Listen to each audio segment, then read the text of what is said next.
cruiser because the fanboys are really triggered when you get sides, you take sides with one of the models. So, and I have had like the first hand experience with my videos also.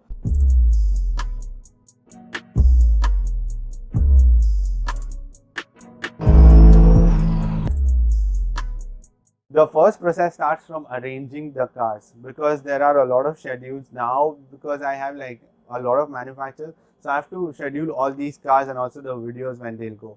So once the cars are arranged, I go to the showroom, pick the cars up.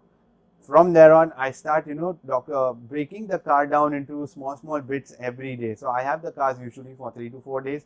So what I'll do is I'll show some features on day one and other features on day two. I keep the viewers engaged on Instagram. So there is some content flowing on Instagram where I am just showing the cars on various locations. While at the same time, during those days, I take the car, I do the B rolls, I do the various bits that you see on my channel where the details of a specific part or an infotainment screen or a steering wheel, all of that I record separately on one day, and the next day actually when the real recording happens where I review cars. So that takes about 3 to 4 hours, and the main biggest barrier is because you can't film anywhere, at any location, otherwise you need special permissions.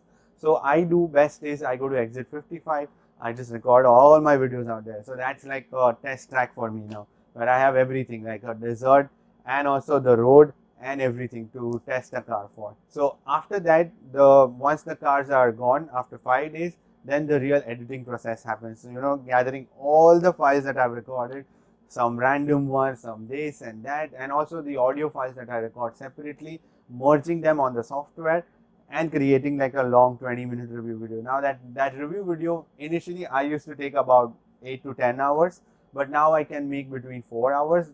Yes, it's still a 4 to 5 hours of time that it takes. So I do that, but by then I have the next car ready for me. So I have to go pick that car up, start the journey all over again, and then while at the same time the videos that I have made goes on to the YouTube channel.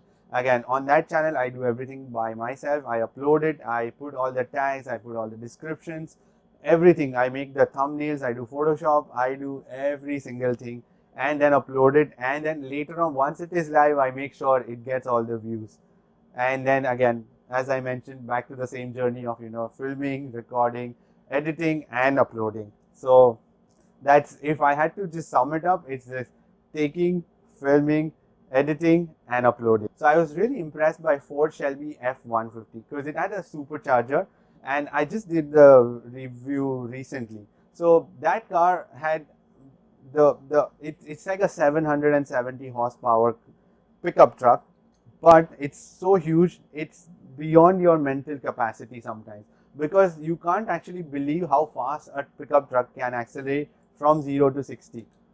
Although it's not a very everyday kind of pickup truck, I get that, but in terms of the fun factor, it was up there.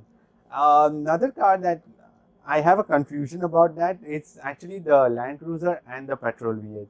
So the thing is, because petrol has its own characteristics, it's luxurious, it's an off-roader, but it's a less capable off-roader, I would say, than a Land Cruiser. Land Cruiser is a hardcore version of off-roading. Like everyone has like the benchmark as a Land Cruiser for sure. But then overall, I find like a petrol to be an overall package. But I be very careful about speaking about a petrol and a Land Cruiser because the fanboys are really triggered when you take sides with one of the models. So, and I have had like the first hand experience with my videos also.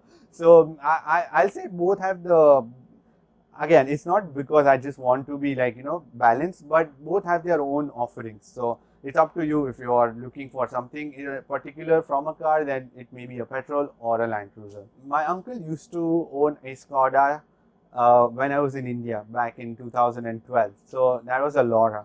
So I was really impressed with the brand itself because it had the quality, but it still for some reason lacks the presence in this region. Otherwise they are brilliant cars.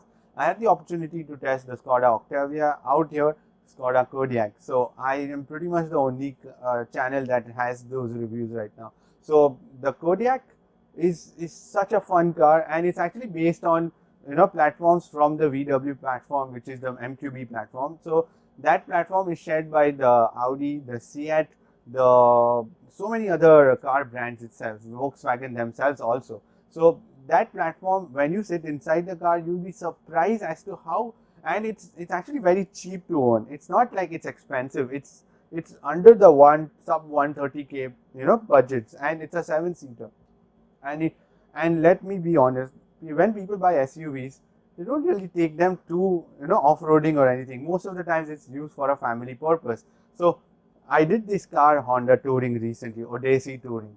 I find that car to be such a comfortable car because you are not going to every day take it to off-roading unless you are an enthusiast, and obviously I get then you would go for a proper off-roading options. But if you are looking for a 7-seater or a 6-seater, you would want your family to cruise around in comfort and not the third row of seat usually, which are like cramped.